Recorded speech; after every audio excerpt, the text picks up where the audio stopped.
Anyway, so yung pag-uusapan natin no, is about vitamin C. It is the most common and alam halos ng lahat no itong vitamin C, lalong-lalo na po itong pandemic no. So vitamin C is a water-soluble vitamin. Yung mga humans po, yung tao, we do not make no vitamin C. So yung ibang mammals like for example yung um, uh, mga monkeys, tapos yung whales, they make their vitamin C. Pero tayo hindi po. So, yung kaya lang pong gawin ng katawan natin is vitamin A, D, E, and K. So, syempre, para po meron po tayong vitamin C, then we have to get vitamin C from food. So, why vitamin C? Bakit nga ba napaka-common itong vitamin C na to compared to all the other vitamins? Kasi po, ang vitamin C po, mahalaga po siya no, for the growth, repair, and regeneration of tissues. It also assists the body in the production of collagen. It is the basic component of connective tissues like the skin, the cartilage, the tendons, the ligaments, the blood vessels. So, kaya may mga injectable na glutathione with vitamin C kasi vitamin C nga maganda sa collagen, no? It is good to form collagen. So, it makes your skin younger, glowing. So, medyo less yung wrinkles if you have very high vitamin C. And it's also good for your blood vessels and tendons. And aside from that, itong vitamin C ay kasama din po siya, no? It's an antioxidant. So, kasama siya sa mga sinasabi na antioxidant vitamins. So, ano ba yung sinasabi na antioxidant? Pag sinasabi nating antioxidant, it just prevents the tissues from being damaged by the so-called free radicals. Ano ba itong free radicals? Ito po yung mga byproducts no, ng ating katawan na nakakasira no, ng ating mga cells to ng ating mga tissues. No? So, usually, kung mas maraming free radicals no, na nagagawa yung ating katawan more than the normal, kasi po, usually when we have, even when we eat, no, we form free radicals. Every day we form free radicals. But then, because of some vitamins, because our body is able to excrete it, then it does not damage our organs.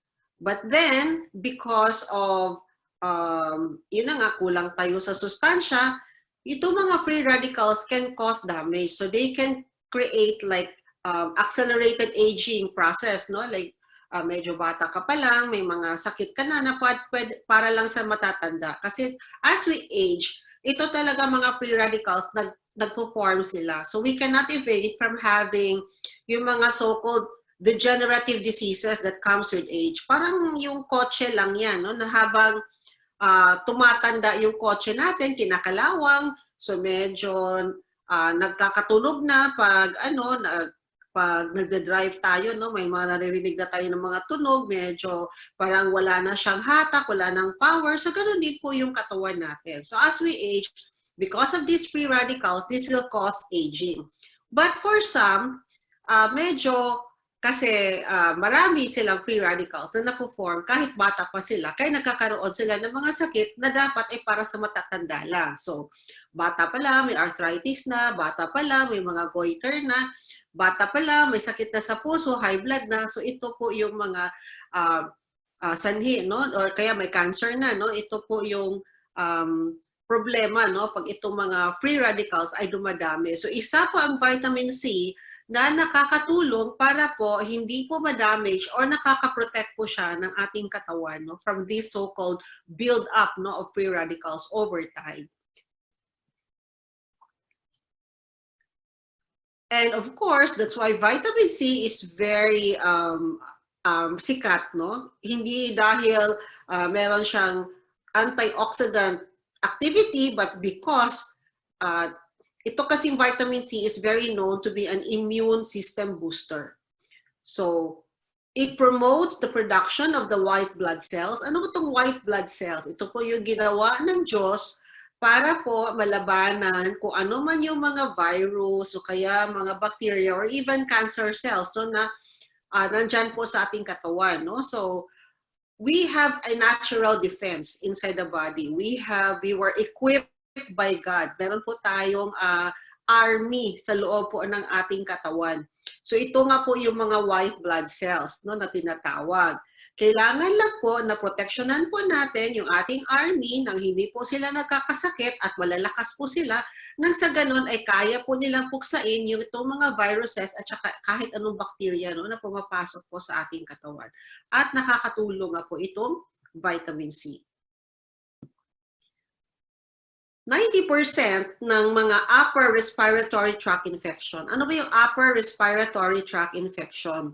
Kasi yung atin pong respiratory tract, meron pong upper at meron pong lower. Pag sinasabi nating upper, ito po yung nakaka-affect ng ating ilong, nakaka-affect po ng ating lalamunan, yung ating throat, no? So yung lower, so hanggang pong pharynx. So yung lower po, ito po yung ating baga. Yan po yung lower respiratory tract. So 90% po ng mga infection na nag-a-affect po ng ating ilong ay virus. So ito po yung mga pag sinisipon ka, pag nagflu ka. Ito po yung mga upper respiratory tract infection. Yung mga pneumonia po, yun po yung lower respiratory tract infection kasi nakaka-apekto na po sila doon po sa lungs. COVID-19 is also a virus po yan. At tandaan po natin na ito po yung mga viruses na ito ay hindi po yan namamatay ng mga antibiotics. So hindi po tama yung iinom po tayo ng amoxicillin o kaya ano pa ba yung mga iniinom natin, no? Yung mga antibiotics, no? Pag tayo ay sinisipon o kaya tayo ay inuubo. Kasi po kadamihan po ng mga ito, 90% na po, ang dahilan po ay virus. At ang mga virus po ay hindi po namamatay po sa antibiotics. So mali po yun.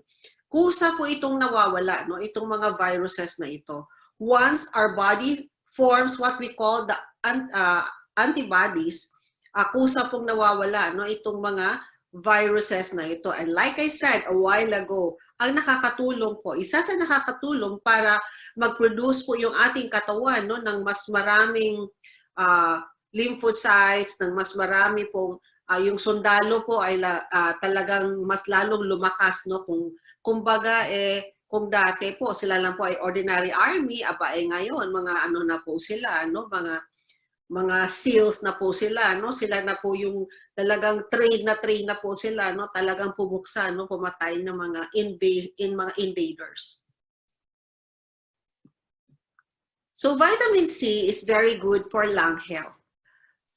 Sa research po na ginawa sa Tufts University, sabi po, vitamin C intake goes up. As the vitamin C intake goes up, the risk for asthma and other respiratory diseases like tuberculosis, bronchitis, emphysema, it also appears to go down. Ibig po sabihin, habang umiinom po tayo o kumakain po tayo ng mga pagkain na matataas po sa vitamin C at tinataas po natin yung ating vitamin C levels, no, sa ating katawan, yung mga sakit daw po sa lungs ay nadi-decrease, no, o kaya ay hindi po tayo masyado nagkakasakit, no, ng mga sakit na related sa ating lungs, no, especially when it's related to infection. Kasi nga, napakaganda nga itong vitamin C to boost, no, na immune system.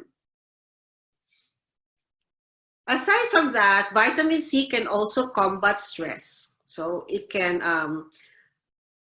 the vitamin C in our bodies can be used up in a matter of seconds pag na-stress po tayo. Ganun po siya. So, kaya po pag may sakit, ang tao kasi may sakit, mas mataas ang stress level kaysa wala. So, kaya po, ang reseta po natin usually, at saka mas malala ang sakit, mas malala po yung stress, no, na nangyayari sa buong katawan. Hindi po yung stress sa kakaisip, but yung mismong katawan ay nai-stress dahil nga sa sakit. So kaya, nagkukonsume po siya ng maraming sustansya. So yun po yung rationale kung bakit po natin binibigyan ng high dose, ng mga 5 capsules, 3 times a day. Kasi nga, under stress, no, yung katawan. So, kailangan po natin silang bigyan ng mas maraming sustansya. Kasi just imagine, according to the research, seconds lang, nauubos yung vitamin C sa katawan pag na-stress ka.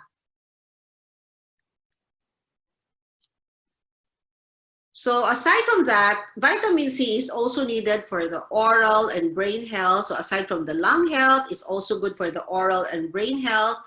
So it also increases the nutrient availability by restoring the gastrourinary tract liver function. Ibig sabihin po, nano-normalize niya no, yung function po ng simula po sa bituka hanggang po doon sa atay. So kaya po, yung nutrients na kailangan po ng katawan natin, mas na-absorb po siya. Kasi pag sira po yung ating gut, diba, yun ang lecture po natin no, doon sa dirty colon. Pag sira po yung ating gastrointestinal tract, yung nutrient availability, yung pag-absorb po ng nutrient ay hindi po maganda. So masasayang lang din. It also improves the energy levels. It can decrease your weight, and it can reduce toxic burden, and napakarami pa po talagang function. As in, sobrang dami pong function ng vitamin C na ito. Hindi lang po yung mga na-mention ko. So even sa mga, lalong-lalo na sa breastfeeding women, no, they need more vitamin C. Not just para po sa kanila, mas mataas po yung requirement no, ng vitamin C pag nagpapa-breastfeed ka. At syempre, mas kailangan mo din mag-vitamin C kasi itong vitamins na ito, binibigay mo din doon sa baby ko. Ano yung sustansya na binibigay mo sa katawan mo? Syempre, napupunta din po sa breast milk at napupunta din po doon sa baby mo.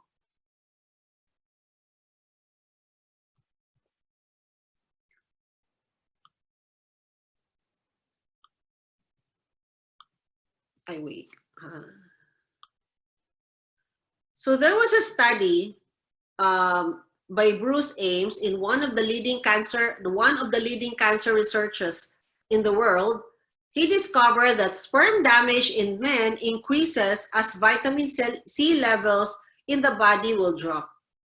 So ito din po daw ang dahilan kung bakit nagkakaroon po ng sinasabing nababaog po no, yung mga lalaki.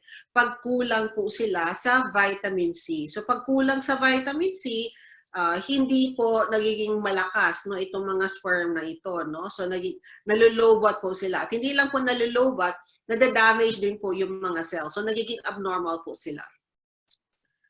A study at the University of California analyzed the diet of 11,348 adults ranging from ages 25 to 74 starting early 1970s. So tinignan po ulit 10 years later no, kung ano po yung nangyari sa mga taong ito. Inanalyze po nila yung mga lalaki na who had the highest intake of vitamin C had 45% lower rate of heart disease. Kasi di ba na-mention ko kanina na itong vitamin C na ito ay kailangan po sa collagen. At itong collagen na ito, napakahalaga po nito sa mga ugat po natin. Pag kulang po yung collagen, nagiging makunat po yung mga ugat natin. At pag naging makunat po yan, doon po nagsisimula yung mga heart disease, yung mga high blood na yan, etc. Pag ikaw po ay smoker, dapat pa pong mas maraming vitamin C, no, ang kailangan mo. Kasi, just imagine, pag smoking uses a vitamin C in the body, 35 milligrams per isang sigarilyo. Imagine po yan, no? Ganun po karami yung nauubos pag nagsismoke po sila. And the lack of vitamin C can cause collagen breakdown, causing premature wrinkles around the eyes and mouth.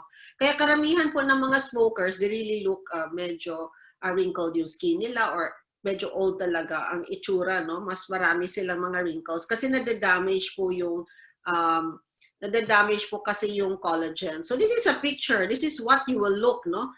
Kunyari, ikaw, ito yung itsura mo ngayon, current. Pagkatapos, after 10 years, kung nagsusmoke ka, ayun, mas matanda pa po.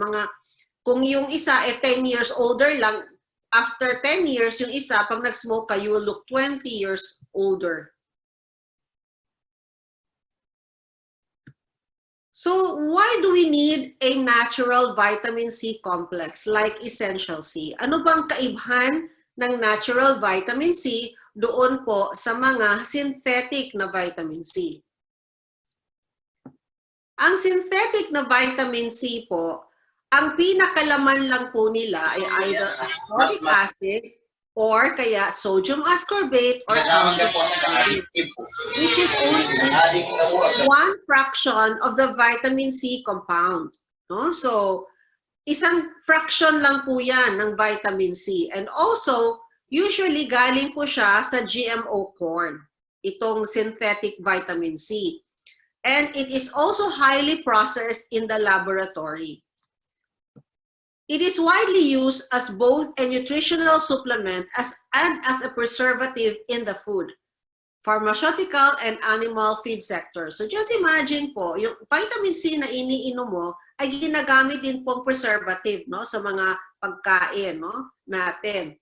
So most of the synthetic vitamin C then, so in the world actually is sold as the health conscious consumers, no? But then it is like I said, it is also used as a preservative in food.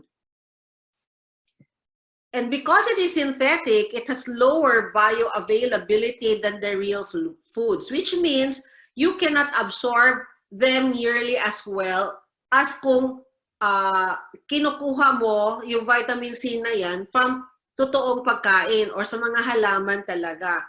So hindi po siya masyadong na-absorb. The body attempts to eliminate synthetic vitamin C. So in some circumstances, taking higher doses may actually cause just excess loss.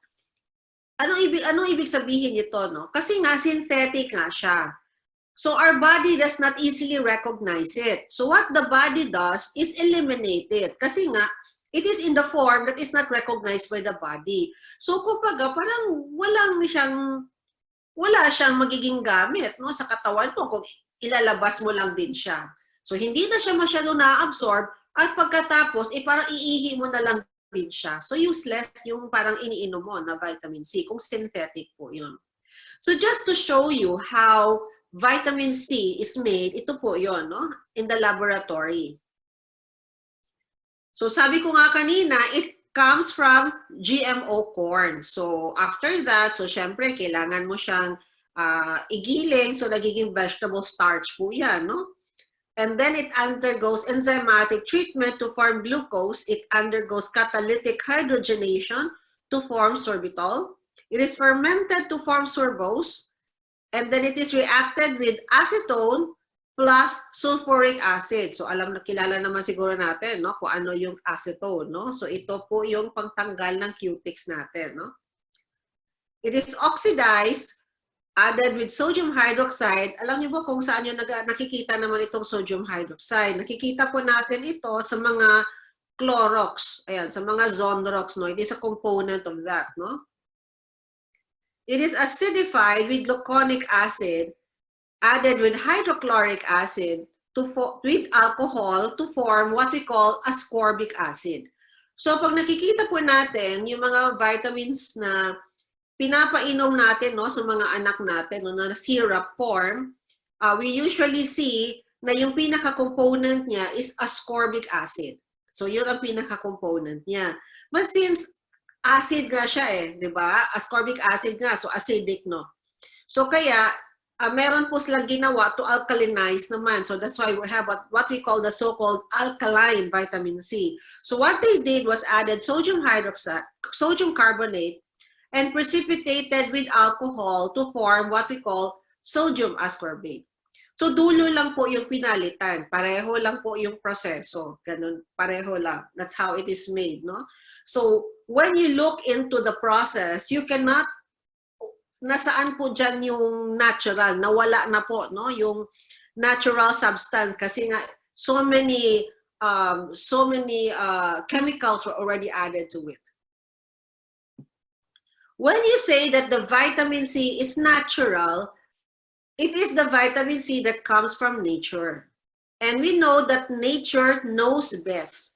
And so, because nature knows best, this is the vitamin C that is better absorbed. 35% more absorption in our bodies.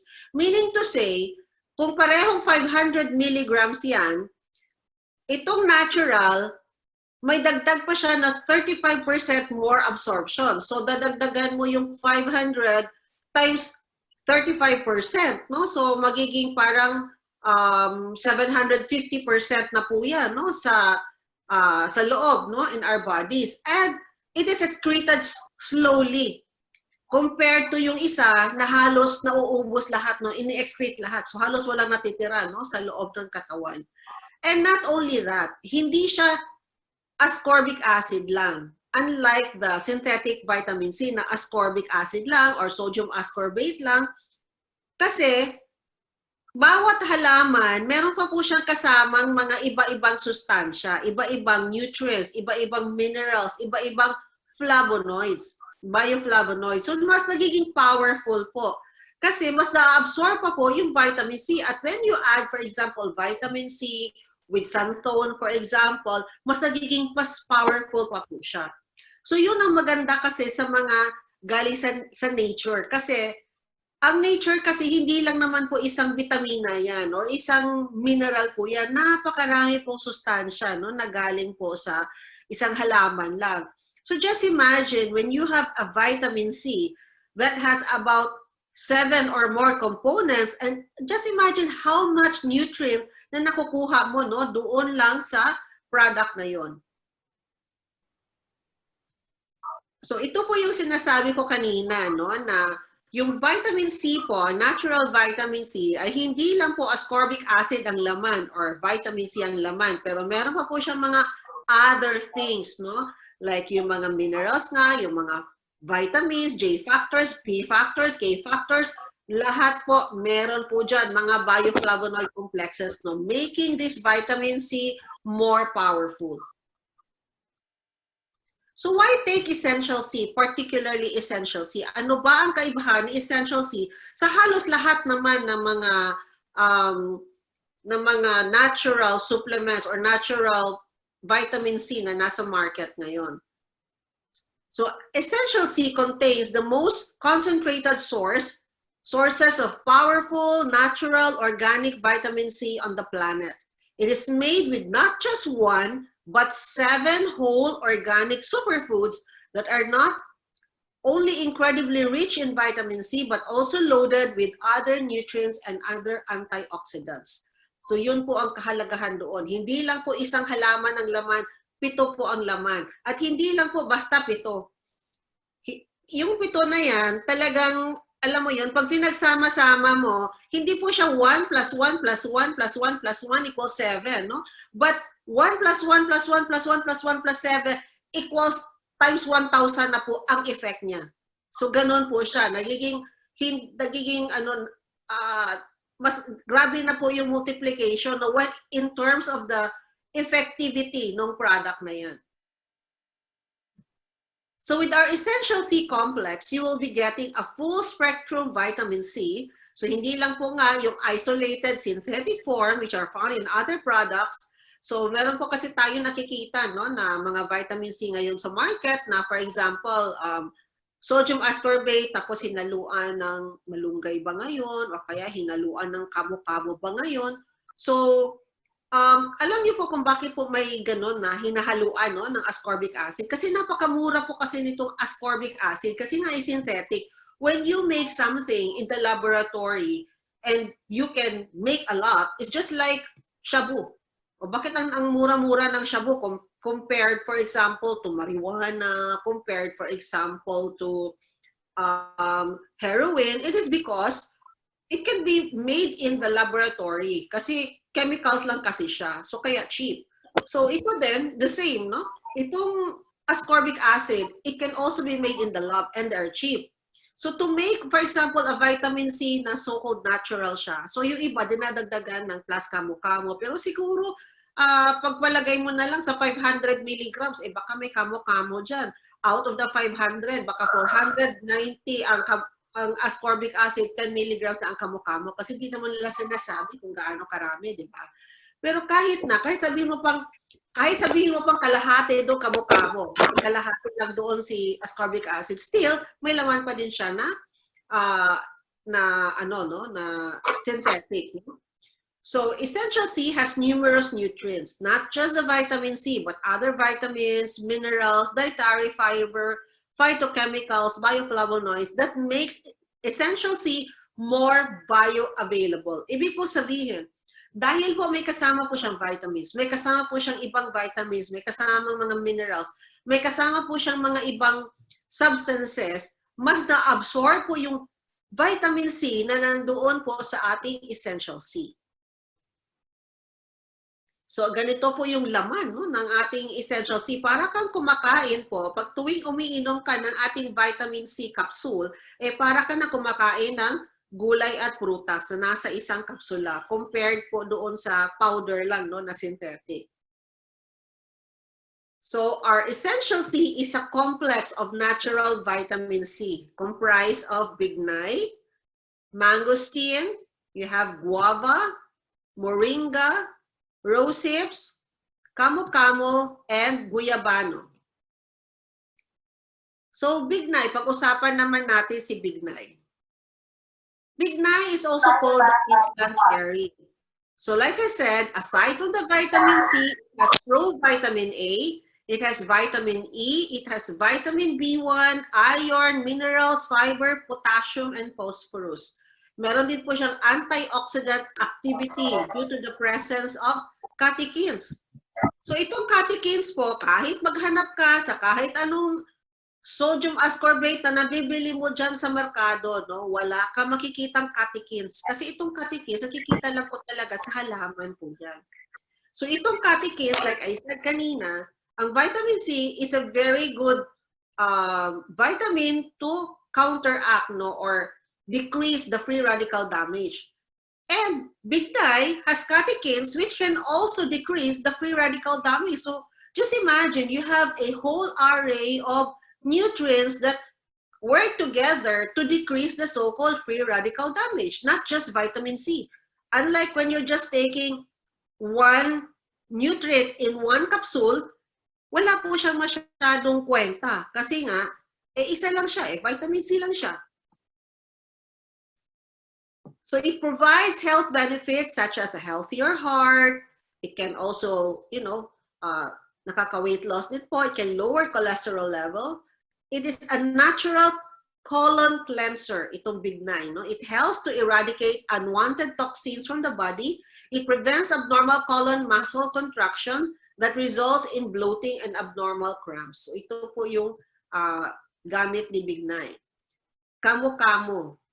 So yan pong itsura ni kamo-kamo. It is a tart berry from the Amazon rainforest. Just imagine, kamo-kamo has 60 times more vitamin C per serving than an orange. So magkano ang orange? Napakamahal. Okay? Lalong-lalo na ngayon, maki-Christmas. Lalong-lalo na yan pag New Year, mas mahal kasi kailangan ka bumili ng maraming bilog na prutas.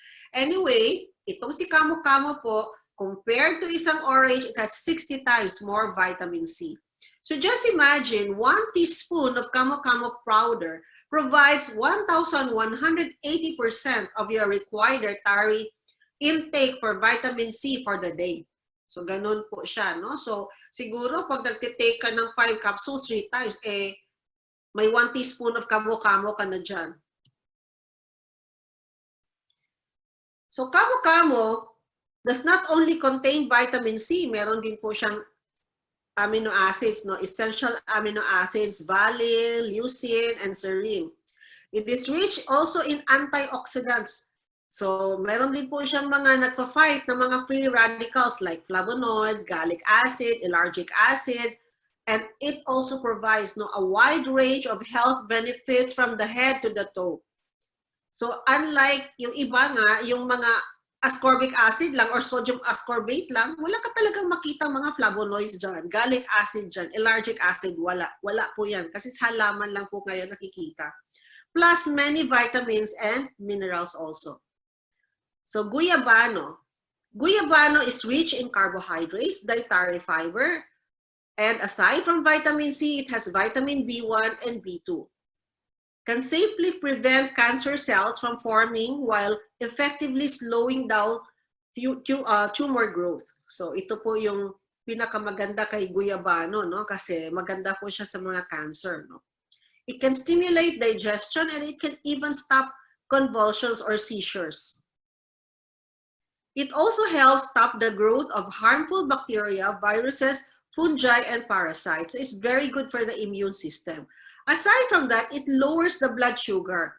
So just imagine taking your vitamin C. It will not just boost your immune system. Taking your essential C, it's not only to boost your immune system, but also to lower your sugar. So just imagine itong guyabano, sabi sa mga test, it outperforms metformin. Ibig sabihin, mas epektibo pa daw si guyabano kaysa uminom ka ng metformin to lower your blood sugar sa mga diabetics. Ibig sabihin, imbis na bumili ka ng metformin, kumain ka na lang ng guyabano, no? Lalong-lalo na po yung tinatawag nila na pericarp, no? Which is the one na yung malapit ka sa balat, yung sinasabi ko lagi, no? Na malapit sa balat, tsaka yung dahon ng guyabano. Yun po yung maganda sa blood sugar. Guava. Guava is regarded as the exceptional source of vitamin C. Among the fruits, ito din po yung isa sa may pinakamataas na vitamin C. Because a single serving supplies a lot better than the current required dietary allowance of vitamin C. Ibig sabihin, yung required lang daw na vitamin C, kung 400 milligrams yan, kumain ka lang ng isang guava, mas marami pa daw ang makukuha mo kaysa doon sa requirement, no? It has 4 times the vitamin C in orange and 5 times the vitamin C in lemon. So, wag na mag-orange, okay? Mag-guava, magkumuha na lang ng bayabas. Ayan, ayaw natin kumain ng bayabas, no? Napaka-sustansya po niyan. It has 10 times the vitamin A than lemon, more of the B vitamins than both orange and lemon combined, 68 times more fiber than orange, and 17 times more fiber than that of lemon. It has calcium, phosphorus, iron, lycopene, protein, and antioxidants. So, napakamahal pa ng lemon, no? At saka ng oranges, no? So, yan, guava na lang po. Guava is also rich in manganese, which helps the body to absorb other key nutrients from the food that we eat. It has folate, a mineral which helps promote fertility. It has potassium that normalizes blood pressure levels. Mangosteen. So nakikita niyo po yan, no, sa picture, no? Di ba po yung prutas puti po. Tapos pag meron po dyan yung malapit sa balat, no? Yan po tinatawag natin na pericarp. Nandyan po yung maraming vitamin C sa pericarp. Wala po siya doon sa prutas. Nandoon po sa pericarp. Okay? It is called the queen of fruits, and it is called the food of the gods because it is rich source of antioxidants and vitamins. So it has a special component called xanthone. So xanthone is one of the substances that can only be found, no? One of the fruits that you can find xanthone is mangosteen. So kaya sabi ko nga kanina, no, na vitamin C should be coupled with other nutrients, with other substances para po mas mag-improve, ma-enhance po yung kanyang activity sa loob ng katawan. So according to research, sa mangosteen po, dahil may xanthone po siya, at may vitamin C din po siya, ang mangosteen. So itong dalawa, pag pinagsama niyo po ang xanthone at saka vitamin C, it will work wonders to enhance and improve your immune system. Mangosteen has about 20 known xanthones, and majority of which are found in the fruit wall. Yun ang po sinasabi ko, or the pericarp of the fruit. Wala po doon sa puti. So wag po natin itapon yung balat. Yung ano, yun po yung kainin, scoop out po natin yun. Yun po ang kainin natin. Nandoon po yung sustansya, no? Xanthones work to reduce oxidative stress caused by free radicals.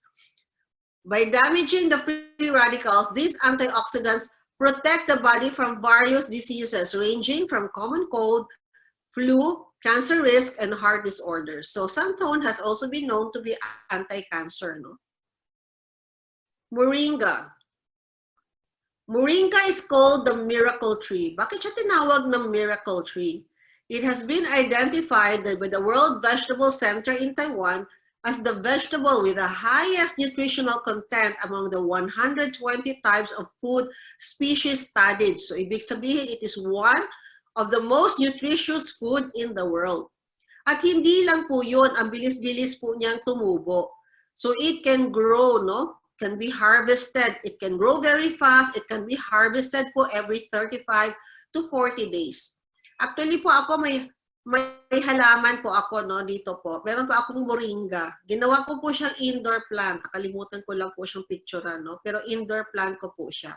Kasi po sa Alabama po kasi may winter po kami no, katulad ngayon nasa 25 degrees po kami ngayon. So that's below zero, no? So syempre hindi naman po kaya ni moringa, no, yung sub-zero temperature. So kaya po indoor plant ko po siya ngayon. Pero pag spring po, kaya pag summer, ilalabas ko po siya. Kakabili ko lang po niya kasi. Ipicturean ko po, papakita ko po sa inyo, indoor plant ko po siya. Actually po, nag-harvest pa po kahapon kasi po nag-ano po ako, nagluto ng tinola, no? At pag minsan din, pag ako po ay nag-smoothie, kukuha lang po ako ng dahon din sa moringa. So dapat po magtanim po tayo ng moringa talaga kasi kahit po gawin mo siyang indoor plant, ang bilis po niyang tumubo kasi kahit nga yung parang stem lang, ilagay mo lang siya sa sa soil, tutubo na po yan, no? We should have that in the para ano daw yan. Hindi pa yung powder, pag pinowder niyo po yan, kung marami ka po talagang moringa, hindi po yan masisira kaagad. So para po yung survival food, no? It contains over 90 nutrients and 46 antioxidants. Just imagine. Kaya po siya tree of life at ang dami-dami po sa Pilipinas, no? It is ideal for helping our bodies maintain optimum health and balance. It is rich in vitamins D, K, A, C, B6, manganese, magnesium, lysine, riboflavin, calcium, thiamine, potassium, iron, protein, and niacin. The leaves of moringa have 7 times more vitamin C than oranges, 4 times the beta-carotene of carrots. So kung wala kang pambili ng carrots, magmalunggay ka na lang. Dapat araw-araw magmalunggay ka na lang.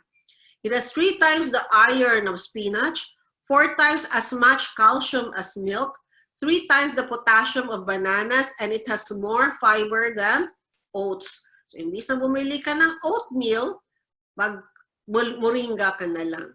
So, dapat po, kahit maglugaw ka, lagyan mo ng moringa powder yan. So, dapat magmalunggay ka. Araw-araw po, 3 times a day. Also, aside from those nutrients that I mentioned, it has 18 amino acids and 9 of them are essential. Ano ba ibig sabihin ng essential amino acids? Ito po, yung mga amino acids na hindi pwedeng wala sa katawan. Kailangan talaga sa katawan ito. At itong lahat po ay makikita sa moringa. Moringa also has omega fats necessary for life. It is packed with phytonutrients that may support healthy detoxification, a healthy inflammatory response, and may support healthy blood pressure levels already within the normal range. So, kaya ang dami po talaga niya nagagawa sa loob ng katawan natin, no? So, its antioxidants also protect our cells from damage and may boost also our immune system. Some evidence that some of these antioxidants can reduce fat in the blood and the body, so it can decrease your cholesterol too. Rose hips. So itong rose hips po, this is the tangy fruit from the rose plant. These small but mighty fruits are loaded with essential nutrients. Just 6 rose hips provides 132% of the required dietary intake of vitamin C for the day. It is a natural source of polyphenols, flavonoids, and carotenoids.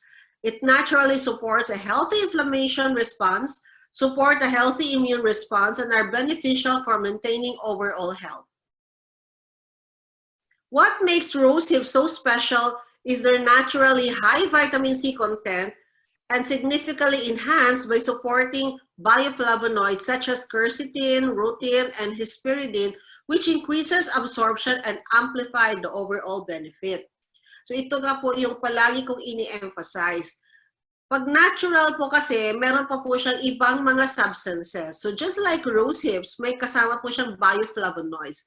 And together, vitamin C plus these bioflavonoids, mas na-enhance po ang mga absorption ng bawat isa sa kanila at na mas nagiging malakas pa po yung kanila nagiging epekto, no? Or effect sa ating katawan, no?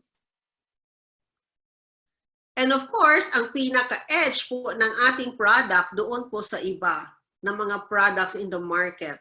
Kaya po kakaiba po talaga yung ating essential C is because aside from all those mga plants na na-mention ko kanina na powerful na nga in itself, meron pa po itong ionic trace minerals. At itong ionic trace minerals, mas na-enhance pa po ang absorption ng mga ibang nutrition na nandoon po sa bawat plant na na-mention ko. So kaya po, mas mabilis po ang nagiging epekto ng ating product.